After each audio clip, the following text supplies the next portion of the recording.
Hello, everyone, and welcome to In Our Community. My name is Mark Isaac Potter. I'm the host of the show today, and we're visiting with Joan Schumm, who has been a longtime friend of mine and helped me through the years, many years ago. Joan, tell us about your early business that you did, the early business you started with.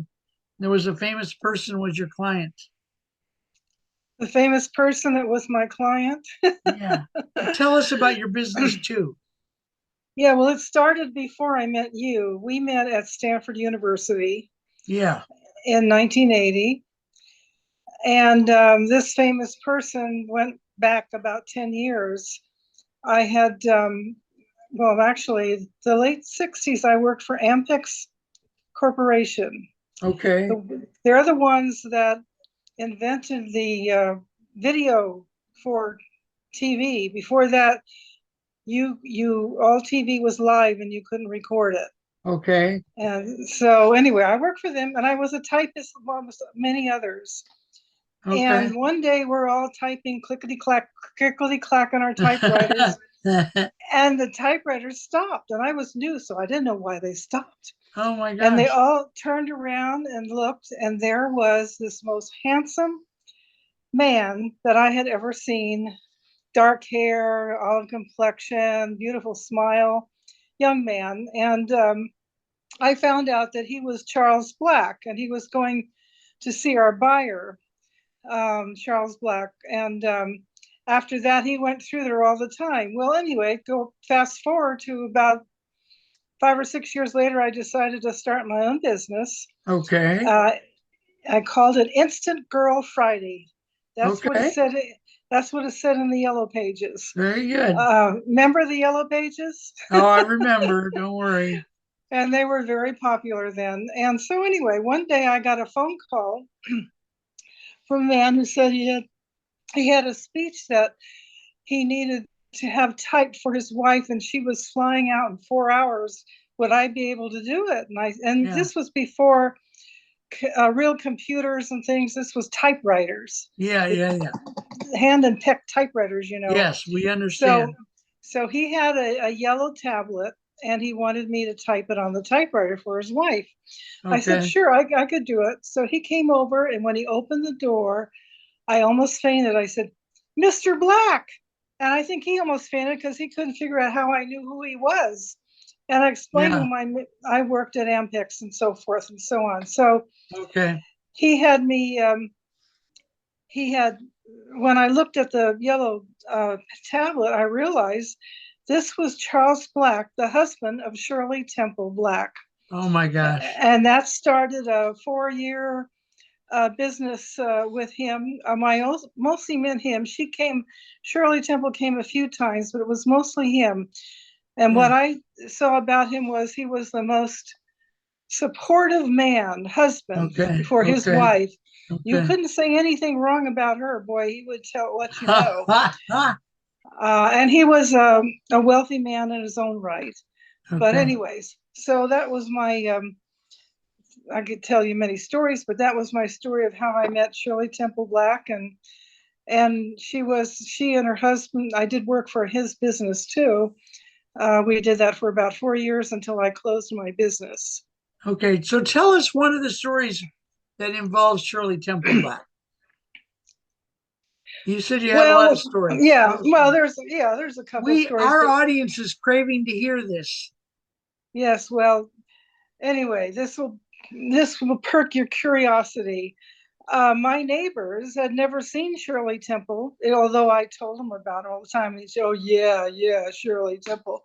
Um, so one day, usually because Mr. Black brought over the work, Right. but this time Shirley Temple Black was going to bring over the work. So I was so excited. Now my neighbors would get to see her. Right. Well, I was when she came and parked the car. It was a old junky pickup truck. Okay. She had curlers in her hair and a scarf on her face, and some sunglasses, so nobody would Oh, recognize her. So anyway, so that was my first experience. My neighbor still didn't believe I had Shirley Temple Black for a customer. And then one other time was my husband's experience. I usually Mr. Black would pick up the work, but this time he couldn't. So I was going to go pick up the work at her house. Okay. But I got so busy that my husband said, "Oh, well, I'll do it." I said, "Okay." So he went there to her house, picked up the Okay. work, came back, and his face was all ashen. And Oh I no. said, "What happened? What's wrong?" He said, "Well, when he got there and she opened the door, she was in her negligee." Oh my And he gosh. was so embarrassed. I think Shirley Temple thought I was coming to pick up the work. Yeah. So she was shocked and he was shocked. So anyway, that's the last time I let him go there and pick up work for her. Okay. Now Anyway, you and go ahead. I was just gonna say, those are two fun stories. Good. Good. Good. You and I met in 1980 at Stanford, Yes. and I want to tell a little story about you. And Uh-oh. you correct me if I'm wrong. My understanding is when you were being interviewed, and I think Arnie Oles interviewed you, that you said you wouldn't take the job unless they rehabilitated the print center, the copy center. Is that correct? Yes, that's correct. Tell me more about it. Tell me more about that. Well, I guess when he found that he had an interest in me being the operations manager, I said I would like to see the copy center. Okay. And it was a huge room, and there were huge 9,500 Xerox machines in the room, amongst everything else that goes on. Yeah. And it was, to me, I felt, how could the staff, I didn't tell him this, but I said, how in the world can the staff work under these working conditions? It was Yeah. just a mess. There was no organization. There wasn't, I soon discovered there weren't enough machines for the workload that, because they were Right. doing at that time the work for all of Stanford Yeah. University. Yeah. So, so I told him that I would,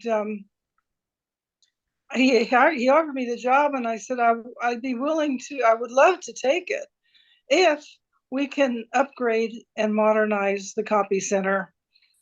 And he checked into it and agreed, and we did. It took Yeah. a year, I think, or something to Beautiful do it. painting and new equipment and new we were standing on concrete floors, so we had rubber mats now. We had new tables that were the right height. And I'm saying I was one of the workers that Joan was managing.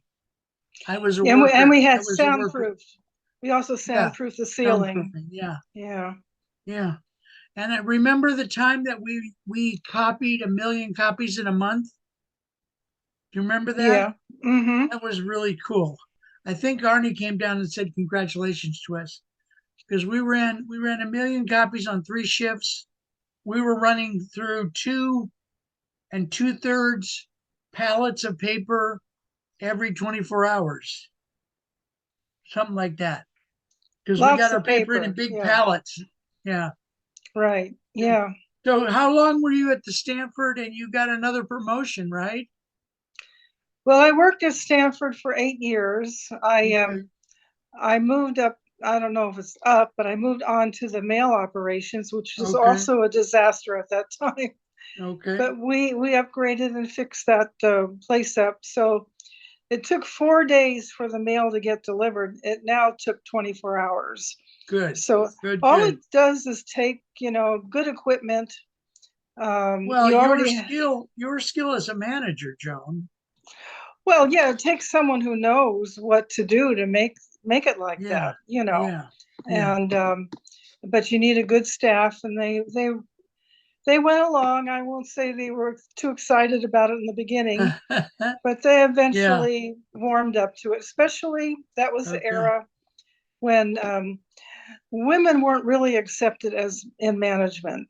Okay. And my boss, Arnie Oles, was unique in that he hired me instead of a man, Right. and he supported. Now, remember, I couldn't have done all that without his support. No, I understand.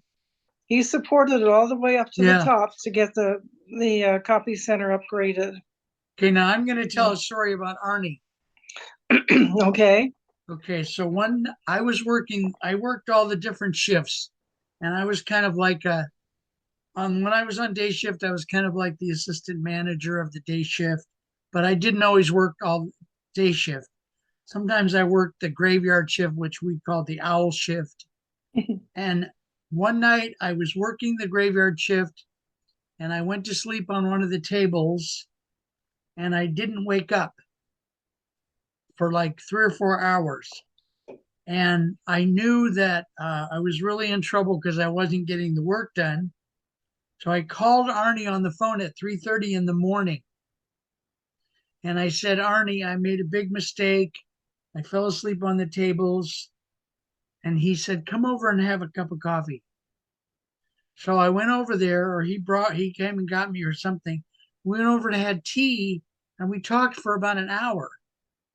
And he was very kind. He wasn't accusatory. I mean, he would have had the right to fire me or anything he wanted, but he didn't. He just talked to me. We talked about different topics like Zen and Buddhism. And then he said, I will make this okay with your manager. So then he called Joan the next day and said, don't beat him up or something. I don't know what he said to you. Anyway, yeah. So that's my Yeah. story. So tell us more about your life after you left Stanford. What did you do?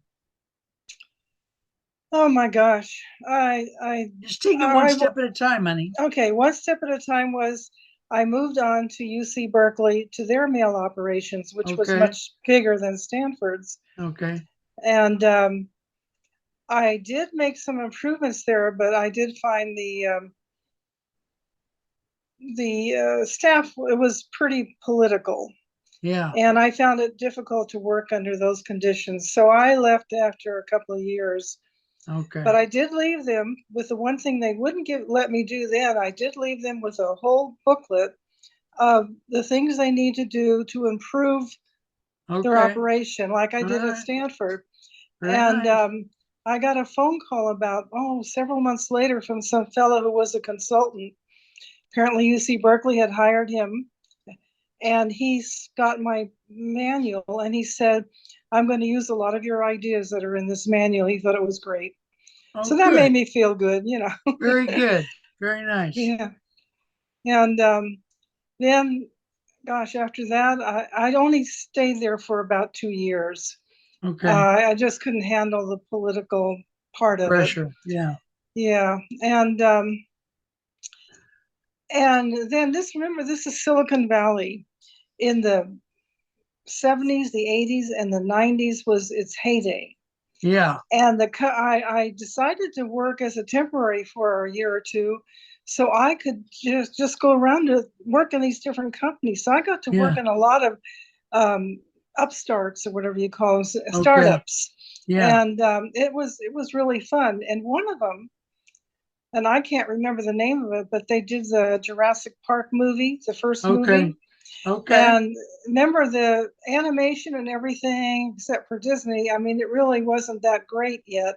And Yeah. especially to try to make it look like live animation. Yeah. Um, but on that day, they created all of the dinosaurs and everything for this movie. Yeah. And on the day that the movie was going to be shown in advance, they let the whole staff go out to see the movie. And so us Okay. temporaries ran the company. Oh We had my to stay gosh. behind. I thought Okay. they did have a supervisor here and there, but I just thought, it was fun. We got to be there all by ourselves, where everybody else got to watch this Okay. Jurassic Park movie. Okay. That was a lot of fun. Now, And it brings back great memories to know that you're a part of something that was there, not in the beginning, but in maybe the middle, I would say, yeah. because Okay. um, I worked for many different companies that were, in Silicon Valley. Yeah.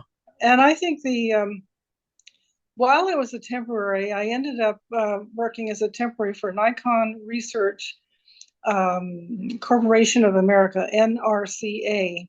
Okay. And they were the Japanese owned company that made all those gigantic machines that at that time that did all the computer work and the memory work for big things. And anyway, so I worked. They decided to just start a company in the United States, and it ended up being in Belmont, California.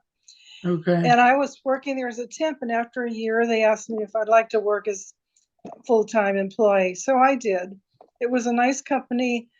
It was a company I worked there for 12 years, and Okay. I decided that would be after that I would go back to be working for myself and doing speaking and things like that to help other people with their careers. Yeah. But that NRCA, Nikon Research Corporation, was a wonderful company to work for, no politics whatsoever. And they just wanted to get the jobs done that they had there, Okay. you know. Okay. And Say the name. Say the name of it slower.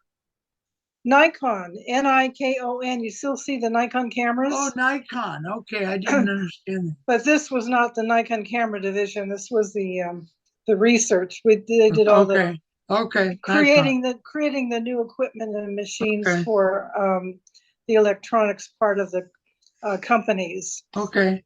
So anyway, so yeah, we I I think that's fun because I practically all the companies I worked for, their names were well known at that time, Yeah. and so anybody who worked in Silicon Valley at that time probably really had a lot of fun.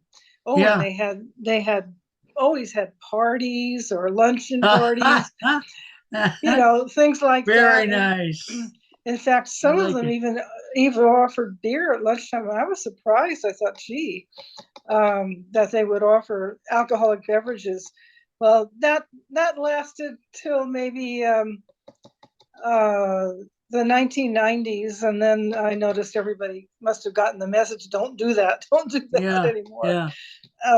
But it was a party like environment then. Okay. So You were talking about the movies a while ago. Can we give a shout out to your daughter who works in the movies? oh well, she works for Disney Studios, and they Yeah, make all she's the been there how long? 12 years? something like 12 years. Yeah. But her story is interesting. I wrote a book about 20 years ago called "The Top 10 Traits of Silicon Valley Dynamos," and Yeah. I Yeah. interviewed people that I felt were at the beginning stages of what's going on. But I put my daughter Nancy in there. Yeah. She was like, and it made a note that when she was 8 years old, she said she was going to work for Disney. She wanted to Okay. work for Walt Disney. Well, that went in my ear and out the other. I didn't discourage her, but I Right. thought, yeah, sure, she's going to work for Disney. Well, when she got in college, she ended up working on her master's degree. And guess who was starting out? The Simpsons. Remember Okay. The Simpsons? They were Oh yeah. starting out. They're still on. Oh my gosh, yes, they're on over 400 episodes, and Yeah. it's unbelievable. But anyway, so she heard about it and she thought she would go there and apply for a job. They were just starting. They hadn't started the shows yet. Okay. And and she got a job there, as a beginner. And she was there for I don't know how long, 10, 20 years. And then she got um a friend who used to work at The Simpsons was now a director for Nikon. What are we talking about? Disney, Walt Disney. Or Disney. Yeah, sorry. Um, she got offered a job there at Disney, Okay. which and so she's been there ever since. And Okay. she works for Disney Studios, and she's a what they call she's been a director, but she likes the storytelling. Whether in the Storyboard, begin, doing the storyboards? yeah, storyboards. She Maybe likes she to supervises the storyboards. Yeah, she likes to create from the beginning, Okay. And Okay. when you're a storyboard artist, yes, which you get to give the ideas to the artists that are going to do the final Yeah. drawings. Yeah. Okay. So so she got her dream, and I just glad I kept my mouth shut. So So now, when you left Nikon, what did you do next? like I say, I went into business for myself. I spoke at for different organizations and wrote a lot of articles on succeeding, success and let's see, what was my slogan? Well, I forget. But anyway, just just never give up. Yeah, If you have a dream, if you really have a dream, yeah, never give up on it. It might take you a little longer to get there, or maybe shorter, who yeah, knows? yeah, But yeah. also, don't be quiet about it. Tell other No, people about it because they're the ones that know people who know yeah, people who know yeah, people. yeah. And so the more people Six you points of tell, separation. the more apt someone might say, "Oh, I know someone who knows this or that or what Yeah, or speaks on this or speaks on yeah, that." So yeah. that's my Okay. advice. All right. Never give up. You and I wrote a seminar with it. Did we ever give that seminar? Cooperative agreements? Um, I think you did.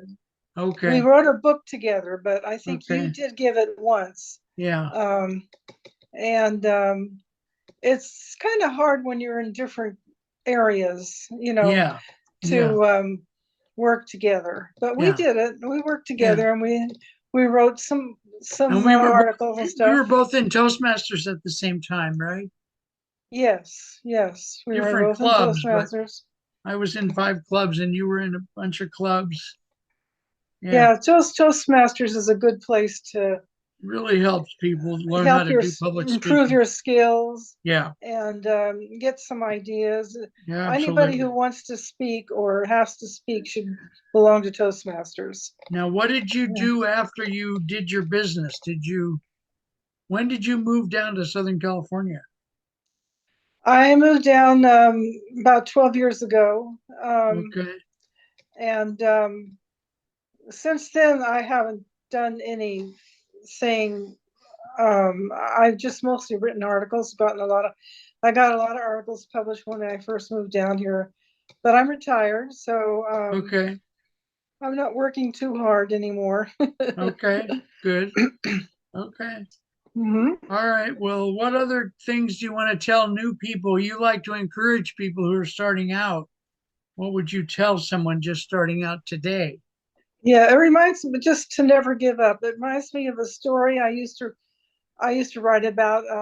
He was called Maxi Flyer, Maxcy Okay. Flyer, and I can't remember what he did at the time, but he wanted to be a lawyer, and you have to This pass that bar exam. this is a fictional story or not? No, this is a true story. Okay. True Okay. story, and it motivated me when I read it.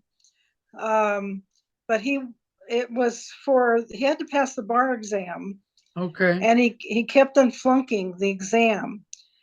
About 40 exams later, he still had failed, Oh my gosh.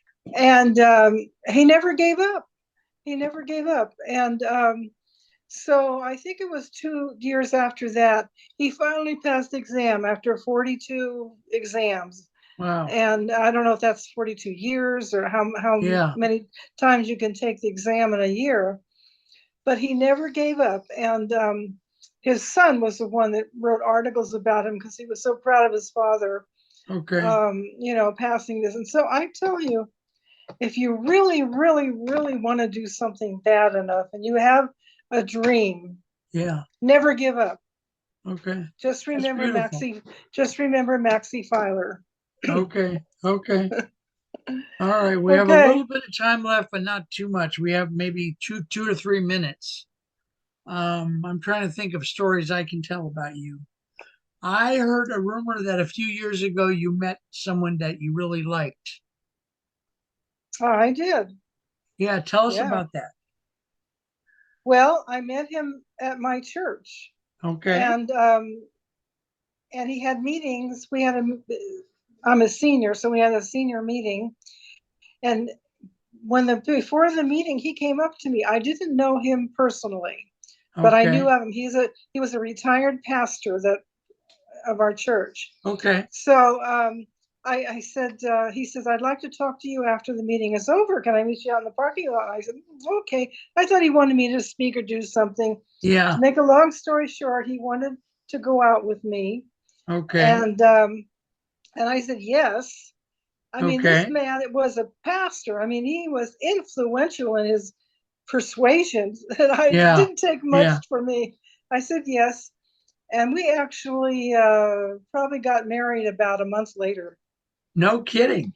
Yep, Wow. he Okay. was so persuasive, and I mean, I liked everything about him, and we were compatible. I mean, I did What was look his into name, those honey? things. What was his Hmm? name, Joan? What was his name? Rit, um, Richard Schumm, and I'm still using Okay. the name Schumm. Okay. Okay. Good. Pastor Richard Schumm. Okay. That's very Okay. cool. Yeah, that's very good.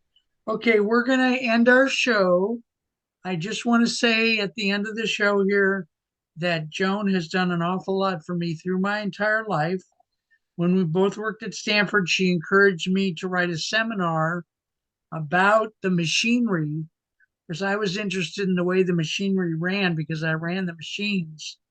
And so she encouraged all of us to be bigger than we were. And I did a seminar, I started a newsletter, and I got the other in-house copy center corporations to go with me, like Syntex and City of Palo Alto and other companies. So I have a lot of debt that I owe to Joan for helping me through my life. And I'm going to sign off. So, ladies and gentlemen, we've been interviewing Joan Schumm of Southern California. My name's Marc Isaac Potter, and I just want to say thank you for listening. This has been In Our Community. Bye bye, everyone. Bye bye, Bye. Joan. See you Bye. later. Bye bye. Bye. Bye bye.